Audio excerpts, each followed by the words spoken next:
Why do I have a third one? Let's just say Shockwave cloned himself.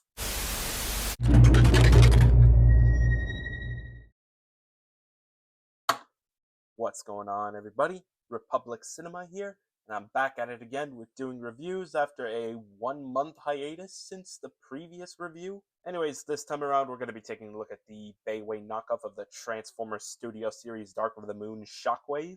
Only this time around it's the movie-accurate colored version. Before this movie-accurate colored version one, there was, of course, the crazy purple Shockwave. Be sure to go check that review out. However, not long after that crazy purple's release, along with the BAWIEI knockoff of the Revenge of the Fallen Studio Series Megatron, this figure would also be released right around the same time, I think. Now, I figure since the re-release of the official Studio Series Shockwave is right around the corner, why not make a review of the more affordable version? I'm basically making a re-review of the knockoff for those who still can't afford that new Studio Series Shockwave, even though it is set to re-release sometime in, I want to say, like 10 days or so. But anyways, if you happen to pick this figure up over at AliExpress.com for roughly $20 or less, then I would say you probably made the right decision.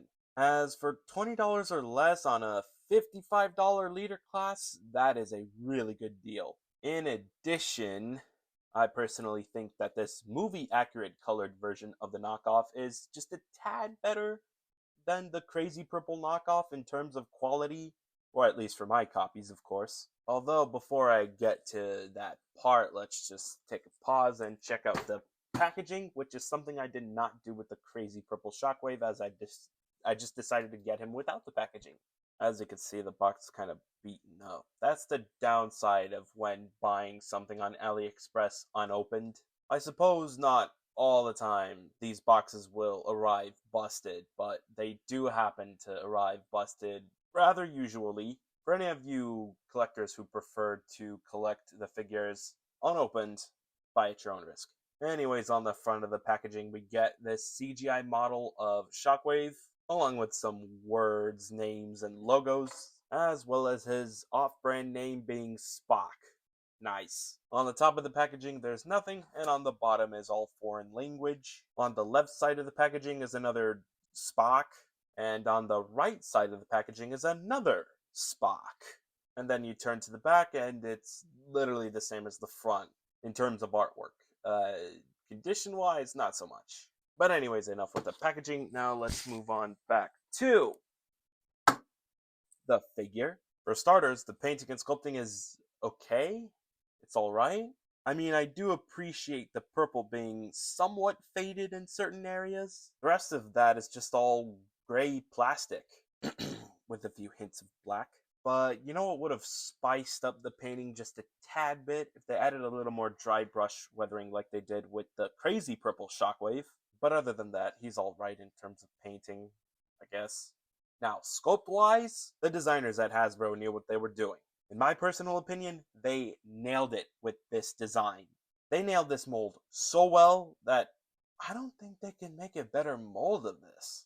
Although I do gotta give a compliment to BAWIEI for adding just a little bit of a better head sculpt on their knockoff, which kind of looks like that oversized Zeus knockoff's head. Also, in case you're wondering, yes, they did paint his one eye. I felt that would have been a little awkward if they didn't. Also, the back doesn't look so bad, except if we talk about paint. I mean, if you look at Shockwave in the angle where you can't see any purple, he just looks all grayed out.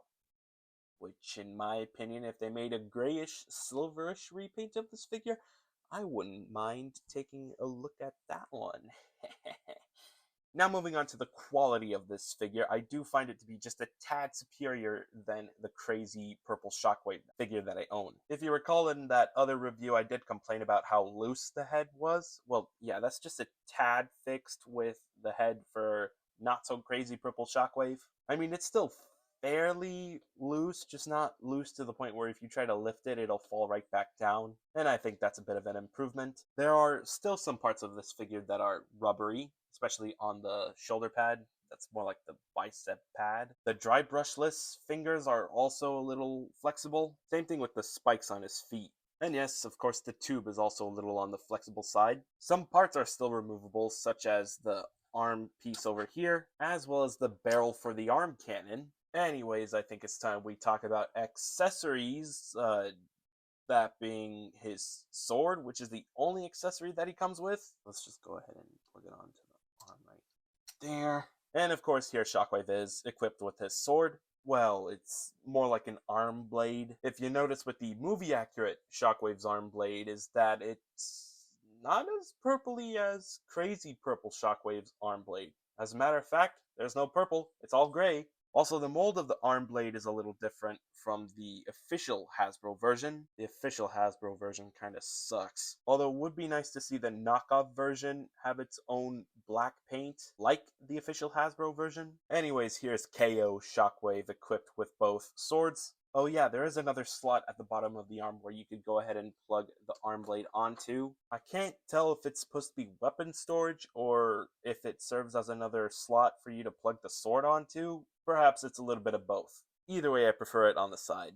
Now, I will admit that it's a little disappointing that there are no mini versions of both Wheelie and Brains. To be honest, it's kind of easy losing them. That's why I keep them in a bag and I never touch them again. But at least it would have been nice to see this guy again, or at least his own knockoff version. Overall, a minor missed opportunity, I guess. Hasbro, please make a Studio Series driller. Anyways, it's time we move on to Articulation. Ball joint at the head, which allows the head to move up and down, and swivel. There's also some extra hinge joints, which allow for an extended upwards and downwards movement. I don't know if you can count this. Whatever you call these tubes tend to move up and down. Full rotation at the arm, bend at the shoulder, biceps swivel, bend at the elbow. Aside from the wrists just moving up and down, there is also a wrist swivel, and the fingers are individually on their own ball joints, including the thumb. With Shockwave's arm cannon, however, the articulation is a little limited, as the only thing that moves is his thumb, which I guess is his trigger finger. The part where you connect the tube is also on its own hinge joint, which helps out with the flow between moving the arm and moving the tube. Unfortunately, no waist swivel, but of course the legs can spread. For some reason on my copy they don't really tab in all that well, but the leg can move forward, can also move backwards. By rotation, knee pad moves out, bend at the knee. The foot can also move up and down. However, there is this one extension joint, I guess you could call it that. It's primarily used for transformation, but it does help with the posability just a tad bit. The foot is also on a pivot joint, and the heel can move from left to right, as well as this part of the heel moving up and down. I think that's also a transformation step. And I think that pretty much sums it up for the articulation. Now moving on to size comparison. Starting off here, he is next to the original Studio Series Shockwave, which as you can see, there is a bit of a slight upscale with the knockoff. Crazy Purple Shockwave, Microwave, Bumblebee Movie Shockwave, along with some other BAWIEI KO leader classes. Here he is next to Jetfire. Here he is next to the knockoff of the Studio Series Revenge of the Fallen Megatron, which is also a little upscaled too. BAWIEI Sentinel. To pair him alongside his other fellow Decepticons, here he is next to Crooked Megatron and little fungus dude. Gangster Dorito, Thundercracker, Scrapper, Longhaul, the Studio Series Sentinel Prime, Laserbeak. Here he is next to Soundwave and Laser Bird Beak. 15th Anniversary Barricade, Sideways. For some Berserkers, here he is next to Crankcase, Crowbar, the most recent edition Hatchet, the least recent edition Berserker. Please don't be shy to reuse this figure in the future, Hasbro. And then for some comparisons with some Autobots, here he is next to Leadfoot, Topspin, Roadbuster, BAWIEI Ironhide, and lastly, here he is next to the official Studio Series 44 Jetwing Optimus Prime, and the most recent version of the KO of the Studio Series 32 Optimus Prime. One more time, here he is alongside the other two, and here he is alongside the rest of the Decepticon cast from Dark of the Moon, or at least the ones that did get Studio Series versions of themselves. Of course, as mentioned in other reviews, we are still missing a few Decepticons from Dark of the Moon, most notably the Protoforms, and there's kind of a lot of variations of the Protoforms that I won't delve into. I also think using Thundercracker's figure as repaints for other iconic Seekers would also be pretty great. Also, it would be cool to see Dark of the Moon themed battle damage versions of all 4 of these figures right here. But other than that, I don't see what else we're missing. Be sure to let me know down in the comments what other Decepticon from Dark of the Moon I am missing. And also be sure to leave a comment down below which Decepticon out of all the Decepticons from Dark of the Moon that did get Studio Series figures is your favorite. And now I think it's time we get down to the transformation, which is goofy and also easy. For starters, bring the arms to a T-pose, which will allow us to work on the legs. Starting off, bring this out, push this in, extend the foot, bring it down. Also make sure you straighten the leg, and then bring it down once more. Extend the leg, and you basically just rinse and repeat with the other leg. However, you might want to straighten this part out as well. And now it's time we work on this part. For starters, you just want to untab that. Disconnect the backpack. You might also want to untab both shoulders from the chest and then bring all this out. After that, make sure the head is facing upwards as you're going to rotate the legs to where they'll tab in onto that tab right there, and you'll just go ahead and close that in right there. Same steps applied to the other leg. Coming back to this assembly, make sure you push that all the way, and then there will be this tab right here which will peg onto that slot right there. Make sure both the tab and the slot meet. After that, go ahead and close in the shoulder, and then before you close in the arm, make sure that that slot on the arm pegs onto that tab right there. Anyways, bring it down. Same thing for the other arm, and then close the backpack onto those slots on the back of the shoulders. And then here comes the ridiculous part. I'm going to see if I can try to do this without everything combusting. What I'm going to do is I'm going to go ahead and fix or try to drive the tube in without untabbing everything off. And then what you're going to want to do is make sure that this tabs in onto that other slot that we previously untabbed it from. Overall, this step is my least favorite part of the transformation,